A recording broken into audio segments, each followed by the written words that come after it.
C'est pas rien, caca. Ok.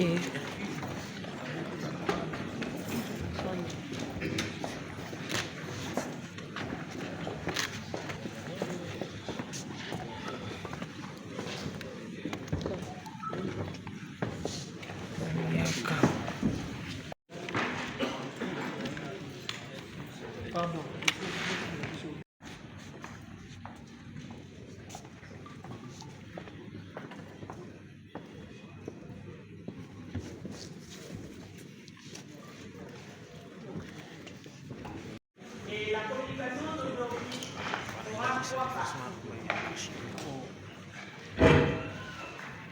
Nous allons ensuite nous écouterons les pasteurs Rémis et à la fin nous allons écouter les pasteurs Égiva. L'archevêque Égiva. Mais avant cela, nous allons commencer par la prière. National et inclusif de paix en République démocratique du Congo. Nous, Conférence épiscopale nationale du Congo-Centre et l'Église du Christ au Congo LCC, la plateforme des confessions religieuses au Congo, ainsi que la coalition interconfessionnelle pour la nation SIN, préoccupés par la gravité persistante du cycle récurrent des conflits armés ayant ravagé la République démocratique du Congo au cours des 30 dernières années, causant la perte tragique de millions de vies congolaises et souvent alimentée par l'ingérence de certains pays voisins. De fait, déplorons vivement la résurgence d'un nouveau conflit armé impliquant l'AFC M23, soutenu par le Rwanda, s'ajoutant à la présence déjà alarmante de nombreux groupes armés, tant nationaux qu'étrangers. Reconnaissant l'ultime nécessité de réunir les filles et les fils du pays dans le cadre d'un dialogue national et inclusif en vue de trouver des solutions holistiques, pérennes et adaptées aux causes profondes qui alimentent ces conflits armés et menacent l'existence de notre nation, voir l'effectivité de l'état de droit démocratique en RD-Congo. Conscient de notre responsabilité morale et spirituelle de montrer à la nation le sens profond de l'inclusivité, du pardon et de la réconciliation dans la quête de solutions à la présente crise multidimensionnelle, à la lumière des dispositions des articles 63 de la Constitution de la RDC et des Saintes Écritures, psaume 133, considérant les conclusions du rapport d'information au terme des consultations nationales, régionales et internationales menées par la CENCO et l'ECC dans le cadre de l'initiative du pacte social pour la paix et le bien vivre ensemble en RDC et dans la région de Carac,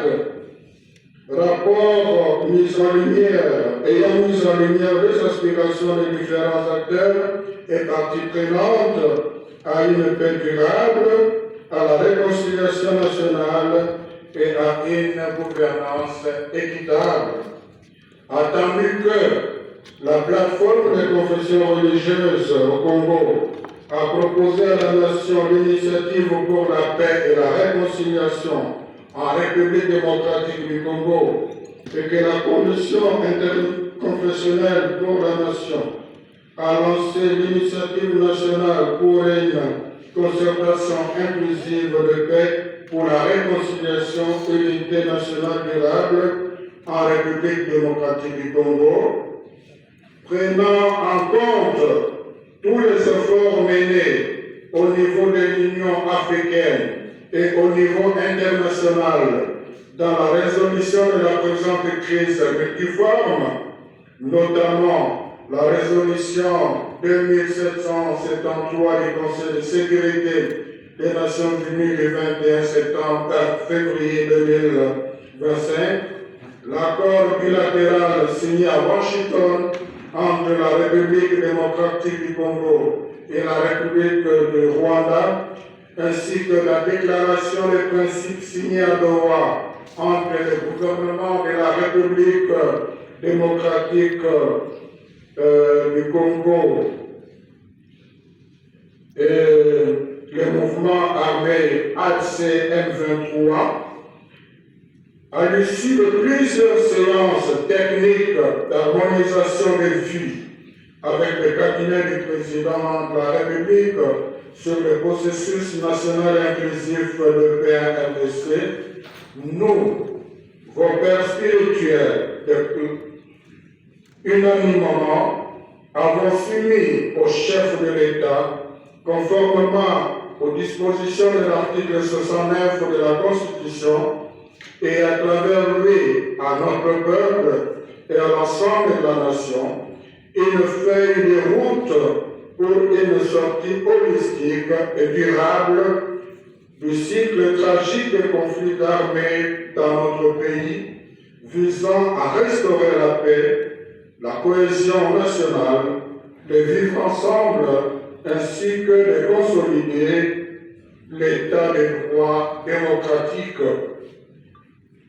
Publions par conséquent, à travers le présent communiqué, les éléments de la feuille de route articulés en 4 grandes étapes, constituant la trame du processus national et inclusif de paix en République démocratique du Congo. 2 feuilles de route de la paix.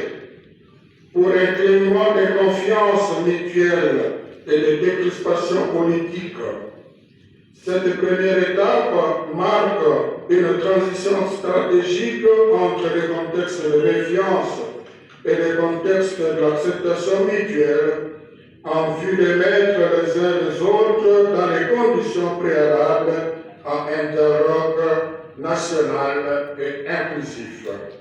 En effet, le mois de la paix vise à créer un environnement propice de plein dialogue. 2 catégories d'activités y sont prévues, les activités spirituelles et les actions de plaidoyer. A. Activités spirituelles. Il sera organisé un culte œcuménique national, officié simultanément sur toute l'étendue du territoire, y compris dans les zones sous contrôle de l'AFC L23, en guise de rassemblement moral et spirituel autour de la paix.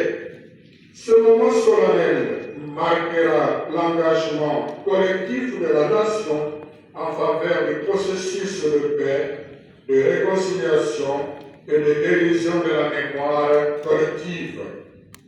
D'autres initiatives spirituelles seront également mises en œuvre à travers les différentes confessions religieuses, notamment la grande pastorale de la paix destinée à promouvoir la tolérance, le pardon, la fraternité sociale, la non-violence, la réconciliation communautaire, ainsi que le retour progressif de la cohésion nationale.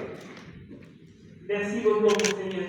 Nous proposons ces dialogues des experts pour que les intelligences et les expériences professionnelles congolaises soient révalorisées et mobilisées pour l'élaboration des feuilles de route pratiques du redressement rapide et du développement accéléré de notre pays dans tous les domaines. Ces dialogues des experts a donc pour vocation de poser des bases rationnelles, objectives et techniques du futur pacte social pour la paix et les liens vivre ensemble en RDC et dans la région des Grands Lacs. Il permettra aux universitaires, aux intellectuels, aux chercheurs, aux penseurs, aux experts et aux techniciens nationaux et ceux de la diaspora qui seront appelés à la base, sur la base de la pertinence de leurs œuvres scientifiques ainsi que l'excellence de leurs expériences professionnelles fonctionnelles et contribuer à la mise en œuvre des solutions rationnelles, lucides et consensuelles au terme des analyses des causes profondes des nombreuses crises qui ne cessent de crucifier le destin national congolais depuis l'indépendance du 30 juin 1960. Les thématiques retenues, à titre indicatif, sont les suivantes. 1. État des lieux des dialogues politiques et des accords de paix des 60 à ces jours. 2. Stratégie de défense nationale et de sécurité transfrontalière. 3. Gouvernance sociale et économique. Transfrontalier. 8. Enfin, justice et droits humains. Une note technique sera publiée en temps utile afin de préciser les modalités pratiques de participation au dialogue des experts. Toutefois, les animateurs des institutions publiques seront mis à contribution en vue d'apporter l'expertise institutionnelle au débat. Étape 3. Dialogue politique. Cette étape qui représente les points culminants du processus a 2 axes. Premier axe, obtenir des consensus des acteurs politiques et des forces vives de la nation autour des différentes feuilles de route de redressement rapide et du développement accéléré de la RDC.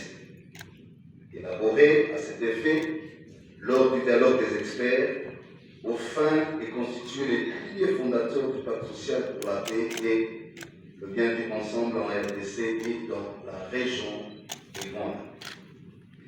Le deuxième axe concerne la tenue des assises politiques. Le défi de cet axe du dialogue politique est de parvenir, dans le respect de la Constitution, à un compromis politique patriotique privilégiant des solutions holistiques et durables aux causes profondes de cette crise multiforme qui s'est perpétue depuis l'indépendance de notre pays, je rappelle, 30 juin 1960. Les contenus de ces compromis n'étant ni préétablis ni pré-envisagés, il sera le fruit des libres et responsables échanges autour des préoccupations et des desiderata politiques des parties prenantes. Ce dialogue politique réunira, dans un cadre technique structuré et sécurisé, l'ensemble des composantes majeures de la nation. En l'occurrence, la majorité au pouvoir, l'opposition politique, l'opposition armée, la société civile, les autorités coutumières et traditionnelles, la diaspora congolaise, les personnalités indépendantes ou influentes issues du monde académique, culturel, intellectuel ou alors économique.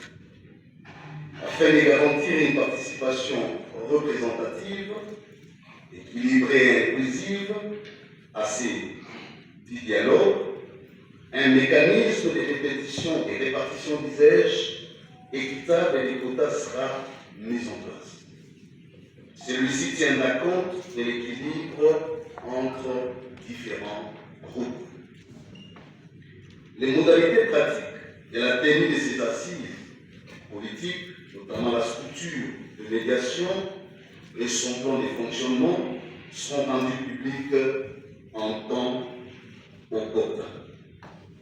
Au terme de cette étape clé de notre initiative, nous prévoyons une cérémonie solennelle de remise à son Excellence Monsieur le Président de la République, chef de l'État, les conclusions du dialogue des experts et du dialogue politique, qui seront, en définitive, les éléments constitutifs du pacte social pour la paix et le bien-vivre ensemble à RDC et dans la région des Grands Lacs.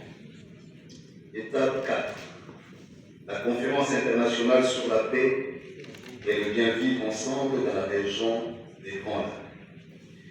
Nous avons ensemble opté pour la mise en place d'un secrétariat technique dont le rôle entre celui de coordonner l'opérationnalité ou opérationnelle, de coordination opérationnelle générale du processus, en planifiant et en accompagnant techniquement toutes les activités de cette initiative, aura spécialement la charge d'élaborer les dossiers techniques et des outils stratégiques devant structurer la démarche de plaidoyer internationale qui sera entreprise sous le leadership du président de la République dans l'objectif d'obtenir de la communauté internationale la tenue d'une conférence internationale à 2 niveaux.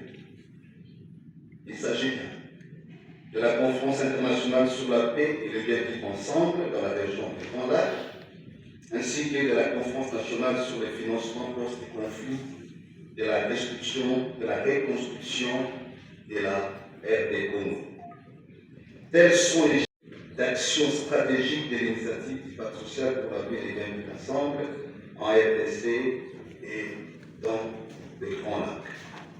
Merci beaucoup, pasteur. Bénir nos pères spirituels de se mettre ainsi devant pour une photo historique. Nous, vos pères spirituels, sommes persuadés que cette démarche n'est pas une initiative ordinaire, mais une action pastorale et prophétique pleine de certitude que la foi en Dieu ne déçoit jamais, mais bien au contraire, guide et illumine chaque pas de ceux et celles qui se confient en lui. Nous exhortons le chef de l'État, en sa qualité de garant de la nation et conformément aux dispositions de l'article 69 de la Constitution, de prendre dans les meilleurs délais les actes d'État destinés à lancer officiellement ce processus national et inclusif de paix. Nous lançons un vibrant appel aux partenaires internationaux à pouvoir diligemment reconnaître officiellement ce processus national holistique et inclusif de paix dont les grandes étapes viennent d'être rendues publiques à travers la présente communication. De ce fait, nous attendons d'eux un accompagnement sincère et constructif. À vous tous et toutes nos très chers compatriotes, fils et filles du Grand Congo, nous prions l'Éternel Dieu Tout-Puissant, Maître des temps et des circonstances, de soumettre les cœurs des fils et des filles du pays, nos concitoyens, nos concitoyennes, les acteurs politiques de la majorité et ceux de l'opposition armée et non armée, ainsi que toutes les forces vives de la nation, à l'obéissance de sa divine volonté et à une direction pacifique et patriotique de la destinée commune, afin que son rêve collectif de bâtir un Congo plus beau qu'avant se réalise et se concrétise d'ici, maintenant et à l'horizon 2060, l'année du centenaire de notre indépendance nationale. Sachons-le et faisons-le savoir. Rien n'est impossible à ceux et celles qui, dans la prière, demandent à Dieu de les transformer en artisans de paix et en bâtisseurs de relations familiales et intercommunautaires non violentes, solidaires et fraternelles. Ainsi nous disons Amen.